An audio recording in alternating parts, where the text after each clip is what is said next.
Bismillahirrahmanirrahim. Assalamualaikum warahmatullahi wabarakatuh. Welcome back to Maya Sofa Channel. Konten-konten di channel ini seputar dunia pendidikan, tips-tips dan motivasi dalam hidup. Hamdan wa syukran lillah, amma ba'd. Sahabatku sekalian yang baik sekali hatinya, ada sebuah hadis dari Rasulullah SAW yang bunyinya demikian. An Utsman radhiyallahu anin Nabi sallallahu alaihi wasallam qala khairukum man ta'allama al-Qur'an wa 'allamahu, rawahul Bukhari. Yang artinya dari Utsman radhiyallahu an dari Nabi sallallahu alaihi wasallam bersabda, orang yang paling baik di antara kalian adalah yang belajar Al-Quran dan mengamalkannya. Hadis riwayat Al-Bukhari. Jadi sahabat, di konten kali ini kita akan memberinya judul keutamaan belajar Al-Quran.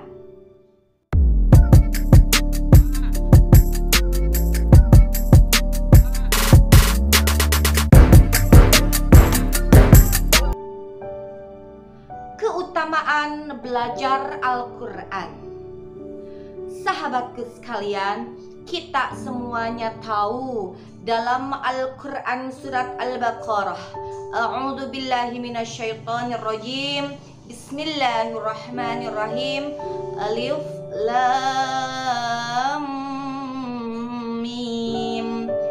Dzalikal kitabu la raiba fihi hudan lil muttaqin. Shadaqallahul azim. Dzalikal kitabu, kitab itu atau Al-Quran itu, la raiba, tidak ada keraguan, fihi, di dalamnya, hudan, menjadi petunjuk, lil muttaqin, bagi orang-orang yang bertakwa. Jelas dalam Al-Quran surat Al-Baqarah tersebut, kita harus mau belajar dan mengamalkan Al-Quranul Karim, karena dalam Al-Quran itu semuanya berisi petunjuk bagi orang-orang yang bertakwa. Bukankah kita semuanya ingin sekali termasuk ke dalam golongan orang-orang yang bertakwa, sahabat? Jadi kalau kita ingin termasuk ke dalam golongan itu, mari kita belajar Al-Quran dan kita mengamalkan isi kandungan dalam Al-Quran itu step by step, sedikit demi sedikit. Abaikan saja kalaupun ada orang yang nyinyir, sok suci, ataupun hal-hal yang lainnya. Kita sedang berusaha untuk menjadi diri kita yang lebih baik dari diri kita yang kemarin, bukan untuk membandingkan diri kita dengan orang lain. Baik sahabat, keutamaan dari belajar Al-Quran. Yang pertama, dari sabda Rasulullah SAW, sebaik-baik kalian adalah siapa yang mempelajari Al-Quran dan mengamalkannya. Jadi keutamaan yang pertama ketika kita belajar Al-Quran, maka kita tergolong ke dalam orang yang baik menurut versi Rasulullah Sallallahu Alaihi Wasallam. Hadis diriwayatkan oleh Imam Al-Bukhari. Yang kedua, sahabat, Rasulullah Sallallahu Alaihi Wasallam bersabda, perumpamaan orang yang membaca Al-Quranul Karim adalah seperti ia sedang melakukan amalan dengan 2 pahala. Jadi ketika kita melakukan sesuatu, 1 amalan, 1 pahala. Tapi ketika kita belajar Al-Quran dan berusaha mengamalkannya, dapat pahala 2 sekaligus. Saya ulangi hadis itu, perumpamaan orang yang membaca Al-Quran dan dia hafal dengannya, maka bersamanya para malaikat yang suci dan mulia. Sedangkan perumpamaan orang yang membaca Al-Quran sedang ia senantiasa melakukannya, meskipun hal itu sulit baginya, maka baginya 2 pahala. Nah, keutamaan yang kedua, kita akan mendapatkan 2 pahala ketika kita mau belajar walaupun sulit, dan para malaikat akan membersamai kita. Udah 2 poin. Yang pertama tadi, kita termasuk golongan Rasulullah SAW yang baik. Yang kedua, kita akan dibarengi oleh para malaikat dan diberikan 2 pahala. Selanjutnya Rasulullah SAW bersabda, siapa saja yang membaca Al-Quran, mempelajarinya dan mengamalkannya, maka dipakaikanlah kepada kedua orang tuanya pada hari kiamat mahkota dari cahaya, dan sinarnya bagaikan sinar matahari. Dan dikenakan pada kedua orang tuanya 2 perhiasan yang nilainya tidak bisa tertandingi oleh oleh dunia. Keduanya pun bertanya, bagaimana dipakaikan kepada kami semuanya? Dijawab, intinya ginilah sahabat, ketika kita mau belajar Al-Quran, kita mau mengamalkannya, kita mengajak putra-putri kita untuk belajar Al-Quran, menghafalkannya dan mengamalkannya, maka bonus dari Allah di yaumul akhir nanti akan dipakaikan kepada kedua orang tua itu sebuah mahkota yang sangat indah, yang bersinar seperti cahaya matahari. Masya Allah, tabarakallah.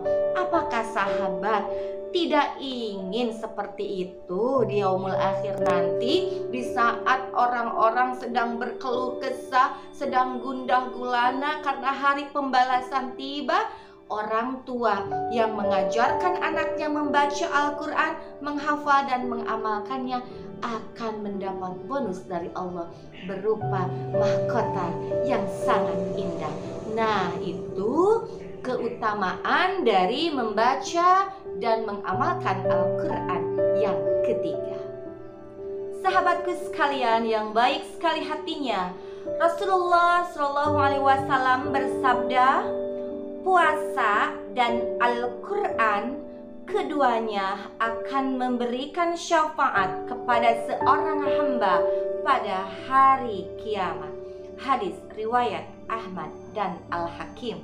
Jadi yang keempat, keutamaan belajar dan mengamalkan Al-Quran adalah akan mendapatkan syafaat di hari kiamat nanti. Selanjutnya dalam Al-Quranul Karim, surat Ar-Ra'd ayat 28, Allah Subhanahu wa Ta'ala berfirman yang artinya, yaitu orang-orang yang beriman dan hati mereka menjadi tentram dengan mengingat Allah. Ingatlah, hanya dengan mengingat Allah lah hati menjadi tentram.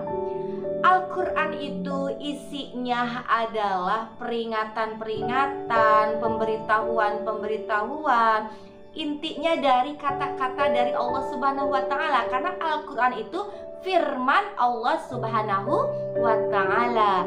Jadi ketika kita membaca firman-firman Allah, sudah dijaminkan oleh Allah, hati kita akan tentram, akan damai. Nah, begitu. Jadi dapat menentramkan hati. Tuh sahabat, takut lupa, sudah 5 poin kan? Dari keutamaan membaca dan mengamalkan Al-Quran. Yang pertama tadi, kita akan termasuk ke dalam golongan hamba Allah yang baik. Itu menurut versi Rasulullah SAW. Yang keduanya, ketika kita membaca dan menghafal Al-Quran, hidup kita akan senantiasa dibarengi oleh para malaikat dan diberikan 2 pahala sekaligus. Yang ketiga, kita akan diberikan oleh Allah pahala yang berlimpah. Yaitu apa contohnya? Di hari kiamat nanti akan diberikanlah mahkota yang sangat indah dan bercahaya seperti kilauan cahaya matahari kelak di yaumul akhir nanti. Yang selanjutnya, bahwa Al-Quran itu akan memberikan syafaat kepada kita semuanya. Dan yang kelima, dapat menenteramkan hati yang membacanya. Jadi ketika kita resah dan gelisah, nah ketika galau gundah gulana, bacalah kitab suci Al-Quranul Karim. Untuk selanjutnya sahabatku, diriwayatkan dari Abu Hurairah radhiyallahu an bahwa Rasulullah shallallahu alaihi wasallam bersabda, siapa yang mendengar satu ayat dari Al-Quranul Karim, maka dituliskan baginya pahala yang berlipat ganda. Dan barang siapa yang membacanya, maka baginya cahaya di hari kiamat nanti. Masya Allah, luar biasa kan sahabat? Itu yang keenam. Jadi hati kita dikaruniai cahaya oleh Allah Subhanahu wa ta'ala, sehingga apapun yang kita lihat, apapun yang kita dengar, kita selalu positive thinking. Artinya ya, kita senantiasa berhusnuzon sama siapapun, pada Allah, pada makhluk Allah, kita akan senantiasa berhusnuzon, kita akan senantiasa berbaik sangka.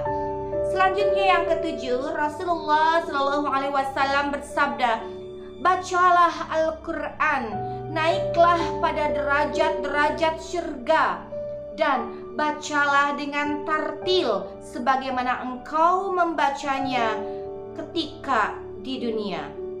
Sesungguhnya kedudukan derajatmu sehingga kadar akhir ayat yang engkau baca. Hadis riwayat Ahmad. Jadi orang yang senantiasa membaca Al-Quran dirutinkan, kedudukannya di surga itu sangat tinggi, diberikan derajat yang luar biasa. Dan jangan ragu sahabat, itu adalah sabda baginda kita. Untuk selanjutnya, Rasulullah SAW bersabda, orang yang membaca Al-Quran terang-terangan itu sama dengan orang-orang yang bersedekah terang-terangan. Orang yang membaca Al-Quran secara sembunyi-sembunyi seperti orang yang bersedekah secara sembunyi. Jadi pahala yang diberikan oleh Allah Subhanahu wa ta'ala kepada orang yang membaca Al-Quran sama dengan orang yang memberikan sedekah. Jadi apabila kita tidak mampu bersedekah, maka bacalah kitab suci Al-Quranul Karim. Selanjutnya, yang kesembilan, Rasulullah Shallallahu Alaihi Wasallam bersabda, aku wasiatkan kepada kalian agar bertakwa kepada Allah dan Al-Quran. Sesungguhnya ia adalah cahaya kegelapan, petunjuk di siang hari. Maka bacalah dengan sungguh-sungguh. Hadis riwayat Baihaqi. Jadi Al-Quran itu cahaya yang memberikan petunjuk kepada kita semuanya. Selanjutnya yang ke-10, Rasulullah Shallallahu Alaihi Wasallam bersabda, sesungguhnya Allah Subhanahu wa ta'ala mempunyai keluarga dari kalangan manusia. Beliau ditanya, siapa mereka wahai Rasulullah? Beliau bersabda, atau Rasulullah Shallallahu Alaihi Wasallam menjawab, mereka adalah Ahlul Quran. Mereka adalah keluarga Allah dan orang-orang khususnya Allah. Hadis riwayat Ahmad dan Ibnu Majah. Jadi keutamaan yang ke-10, kita termasuk kepada keluarga Allah Subhanahu wa ta'ala.